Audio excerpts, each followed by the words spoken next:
Hello and welcome. Well, here it is, another day on the Pontiac C10. And I decided today is going to be kind of an easy day on install parts. Because I got a bunch of parts laying around in the house, and really, I need to get parts on that I know I need to get on. The way I know what I have, where I'm at, and all that good stuff. So that I can figure out what I need, what I don't need. Sell parts that are, I got a ton of extra parts from hoarding C10 parts and parting them out over the years. I'm like, I'm gonna hang on to this because I may need it for my truck. So I got a lot of that.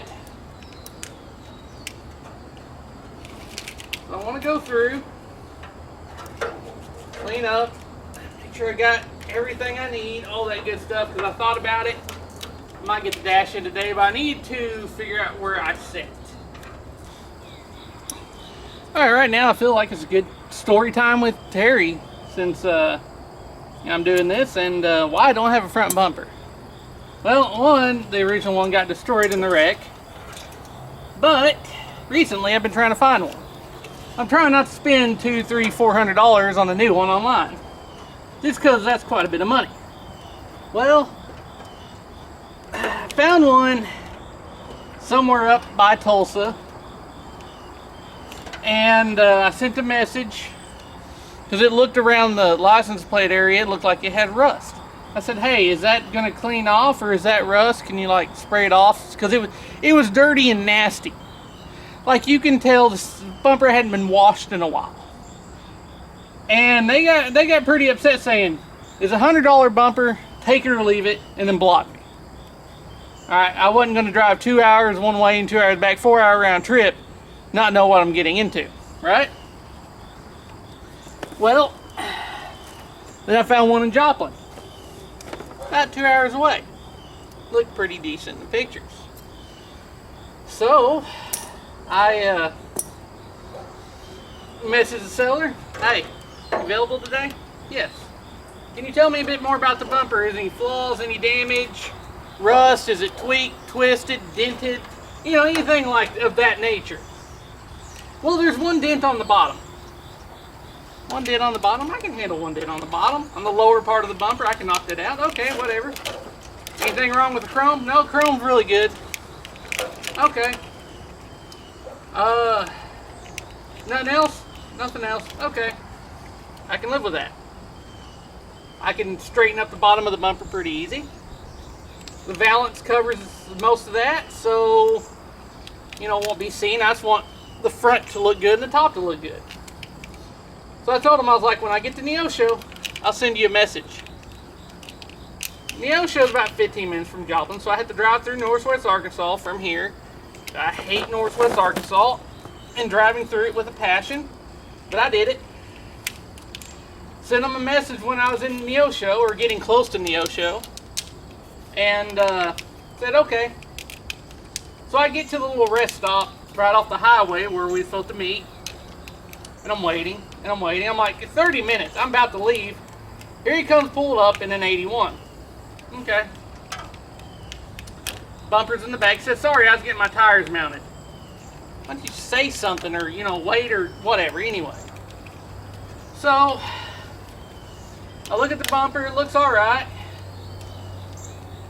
It's upside down in the truck, so I'm like, it's probably scratched up a little bit, but nothing I can't buff out. Flip it over, there's another big dent in the front of it. I'm like, oh, I might be able to fix that without damaging the chrome. Okay. And then I started looking where the push guards were, and where the push guards were, you could tell they were loose and been used, and it was the chrome was scarred deep. Okay, that's not good.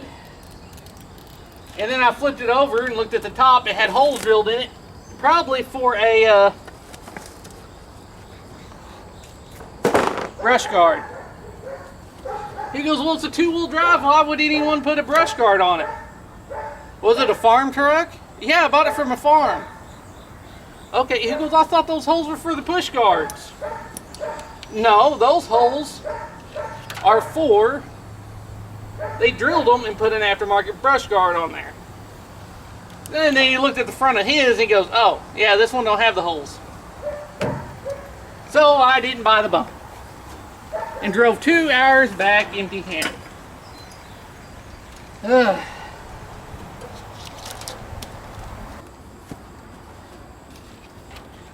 And before I spend $300 to $400 on a bumper, I would like an original one, for the simple fact that the chrome's better on them, the originals.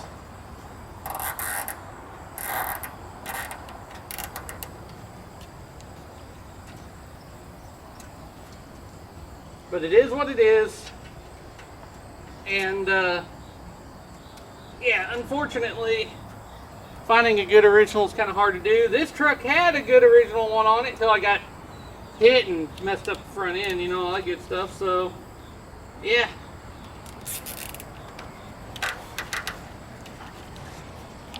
I'll do one right there, and voila, that'll look pretty good. Now here's a good area of extra parts. I have 3 different styles of lenses. Factory yellow, a shaded or grayed out, shadowed, whatever, and then the clear. Well, what I'm doing here is I have a green LED turn signal. So probably what I'm going to end up doing is keeping these brand new OEM replacement yellows, just in case I get in trouble for having green, because I want to put green in the turn signals up front of the bumper too. I thought about this, but after looking at these two together, that just looks dirty. And the clear is going to give a much more brighter green look that I'm going for. And this this new wiring harness with this new style, it looked where I'm like, wait, these are supposed to be rubber. Well, they're not. They're actually plastic, and they fit in there a lot better. Look at that. It's clean looking. Now looking at it, that does stand out a lot, but you know, it's a turn marker. The grayed out ones probably would have looked all right, kind of blended in a little bit better, but either way they have the chrome trim, so they're going to stand out. And like I said, the green's going to pop more like that, so that's what I'm going with, because you know, that's what I'm doing. Now on, well, I'm going to go ahead and list those on Marketplace to get a, start getting money back, so I can hopefully do more. What are you doing? What, why are you here? Go away, okay. Yeah, so hopefully I can get some money rolled up, because I'd like to get this running by next spring/summer. And we're almost to fall now, so that kind of gives you an idea where I'm at. But you know what? I do got something else that I want to show y'all. Now what I'm about to show y'all is a Defrost Garage Original. And I know Jack Torrance mentioned it in the last video, and he's got to see kind of like a sneak peek of it. And yeah, I've been working on this for years. I've been contemplating ideals in my head on how exactly I wanted this thing to look, and I think I finally made it come to life exactly how I wanted it to look. Gotta say I like it.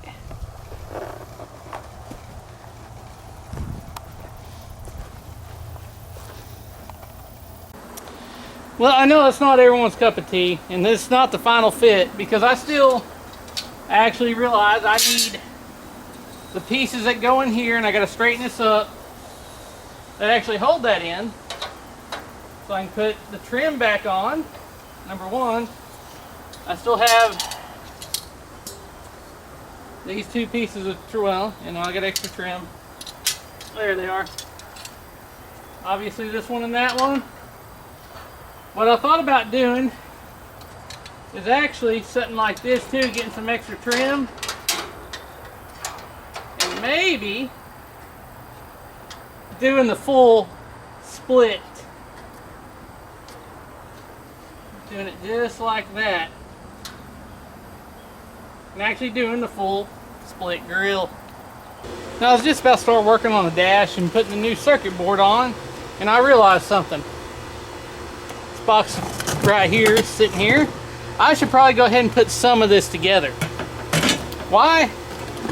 Because this is my defrost kit for the vents to defrost the windows, because basically that'll heat the cab up enough and take care of the window. Yeah, so I need to get these put in under the dash before I start putting everything else under the dash. That way I got some room to work.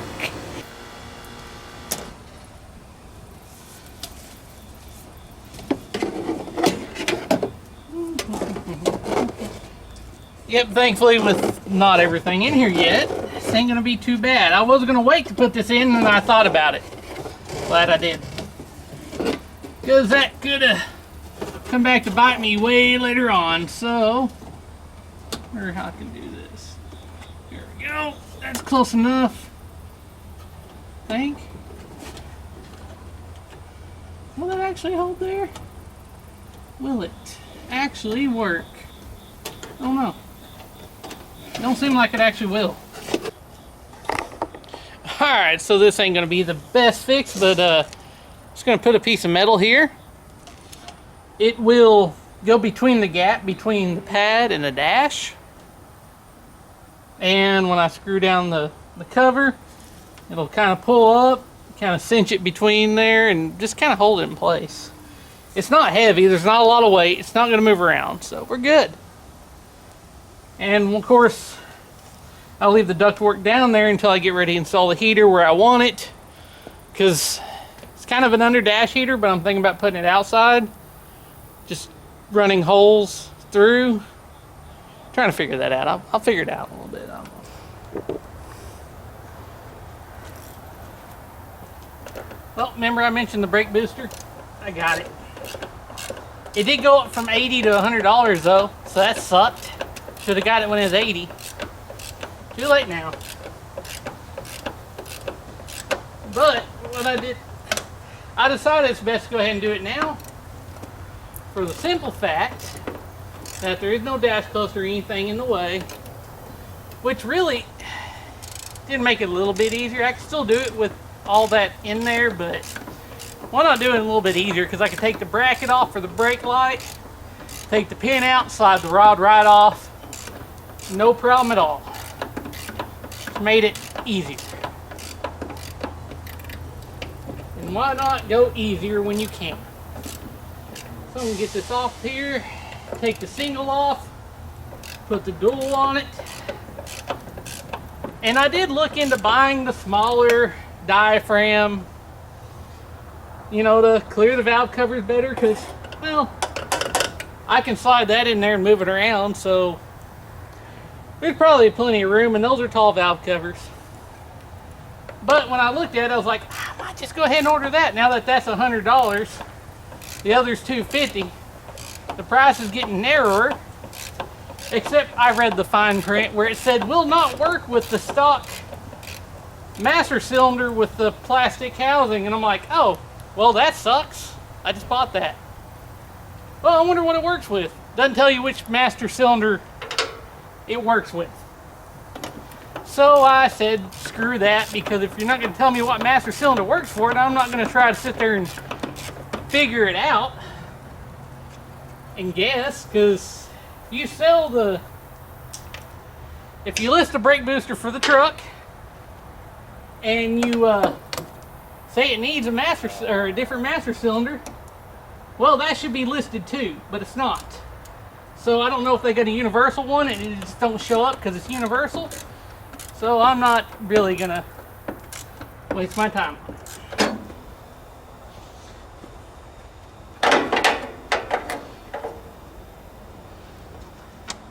Now all I gotta do is tighten down the dual master cylinder and touch up some paint that I've messed up on it already from installing it, but no big deal.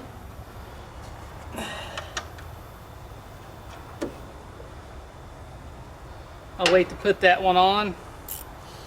Funny thing is, actually, I do recall why this one is so much easier than the work truck when it came to putting the booster on. because it's something I done before. Whenever I had to do this, I cut part of this bracket to make it easier to get that bottom back bolt. And it made it so much easier.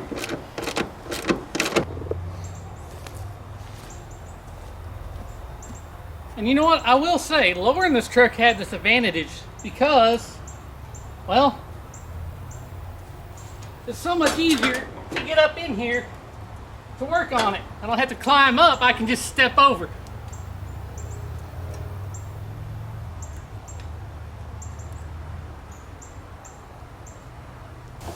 Alright, now I feel more comfortable going to the dash. So, got my speedometer here. Just stock original, you know. Yeah, you can call me out for the speedometer, because, you know, it's 160. It's out of a Firebird. What I'm going to do is, you can tell this circuit board has seen better days. So, yeah, it's got to,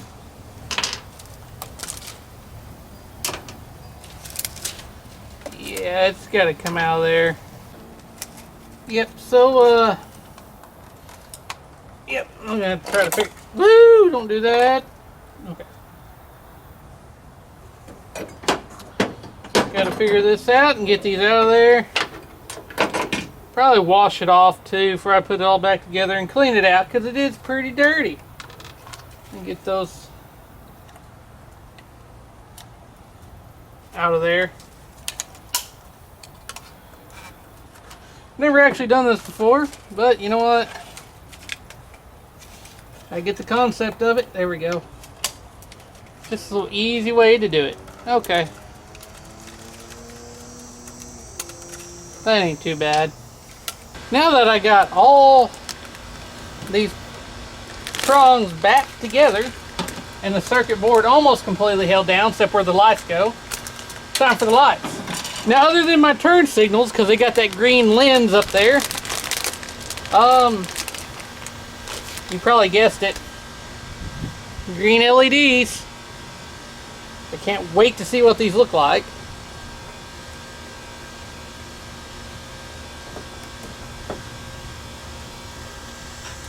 Which I'll have to wait. Want to make sure that I get them where I need them to see stuff.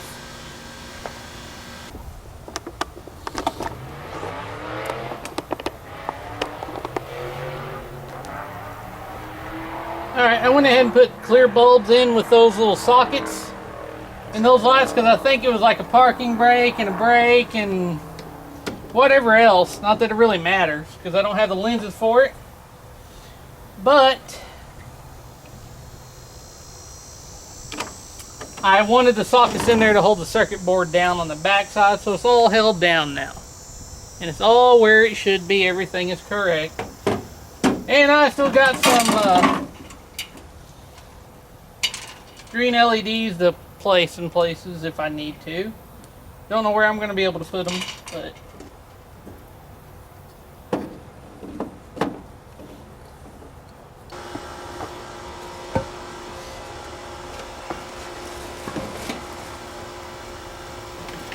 what I thought. Okay, I'm having problems. And I think it's this dash. Or the dash. Does it does not want this cluster in there. There it goes. Finally. I think, yeah. Maybe. Yeah, oh gosh. It does not like that at all. Eek. Yeah. Alright, well.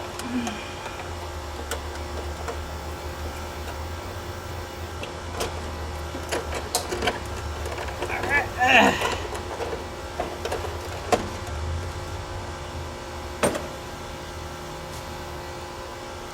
But there's metal there. What the heck?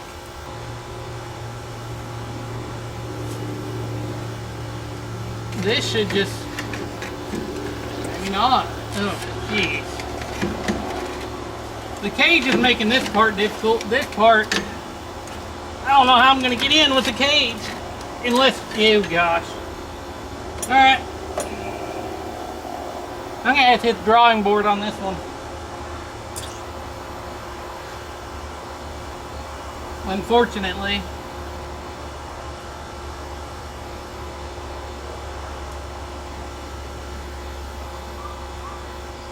I have to figure that out, because yeah, I can't get that in there at all. Drop the column, give me a little room. I had to save that for another day, so I got one thing left to do. I got most of this plugged up under here. There's a few things I gotta add, do, whatever. Not a big deal. I got this little piece, at least I can add on this other side of the dash. So this piece right here, I've had for a long time. The original trim piece that went there in the dash, well, it was, the vents are cracked and stuff, and it didn't look good anymore. So I bought one of these and then polished it down and smoothed it down from the cast finish and made it nice and pretty. But this time I decided just to paint it black to put it on. Before I get to show y'all, there it is. Although it doesn't fit the polyurethane dash as well as the original dash, but you know, whatever, it'll work. It's all the way over there. It's got a little gap there, but once the door's shut, I think it'll be fine. Ah, dang it, I'm gonna have to do something about those and make sure they stay. Tape them until they dry or something, I don't know. That one's holding. Now there's one more trivial thing I need to add. That's my courtesy lights. It's LED strip, obviously. They're green. Go figure. Unfortunately, can't see them yet, but you know what? I can go ahead and get them stuck up there, add a little extra glue on these because I know how these are. And that way when I wire in the courtesy lights completely, guess what? They're already there. Because I got to find my switches. I had switches somewhere. Got to find them. Well, there we go. Didn't really accomplish as much as I wanted to. I wanted to have the cluster and the bezel on, but it's getting too hot. The rain that was supposed to get to cool things down, well, it's freaking hot still. So didn't actually get the rain and went all around, and it's hot. So also humid, and I got some prior commitments I have to deal with, so can't really continue working the rest of the day. It's already late afternoon anyway, so I know more or less what parts I need, what parts I don't. I can finish up the dash and the wiring harness for the engine next time. I can think about the grill some more, and if I want to change things. I like the grill, I really do. I think the grill looks really good like it does. This truck had the billet grill in it before, the full Phantom, and it does again. Of course, I still need a bumper and a hood to complete the body, as well as that one piece of trim. Maybe another piece of trim to do the grill, just like the 65 GTO over there. It would actually match pretty well, actually, if I did that. But I digress. Now this thing was actually, it is featured on GlassTech's customers' cars, actually, believe it or not. Years and years ago when I bought the original hood, they put that picture up on their website, so that was like pretty cool, you know. But now I need to have them build me another hood, because I don't want the cow induction. I want something different. I want something more Pontiac. So I think I got one more episode in me with what I have, because otherwise it's rear end money. Finish the transmission, such as the valve body and stall. That's money. Engine, that's money, especially what I want to do.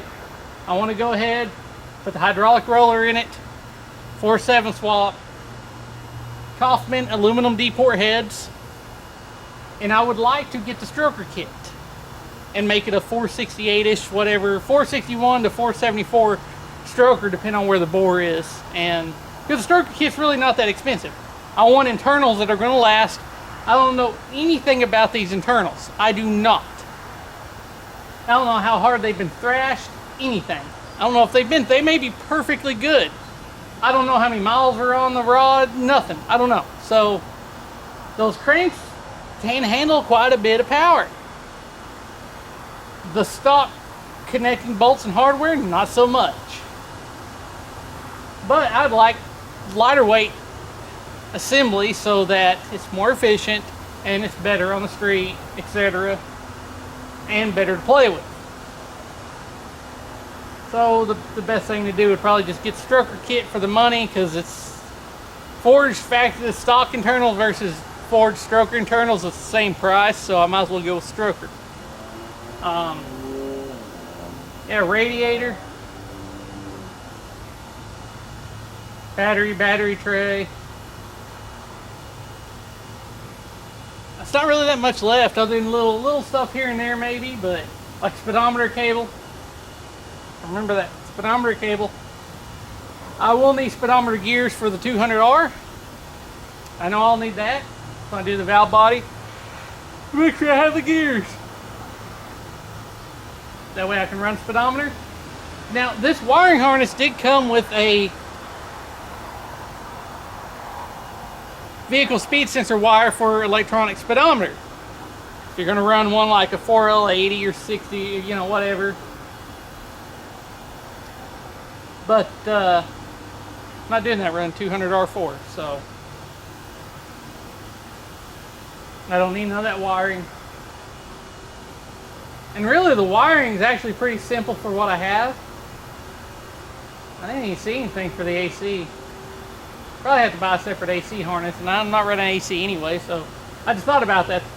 The wiring is very minimal, actually. I'm just like, man, there's not a lot of wiring for the engine harness and anything that way.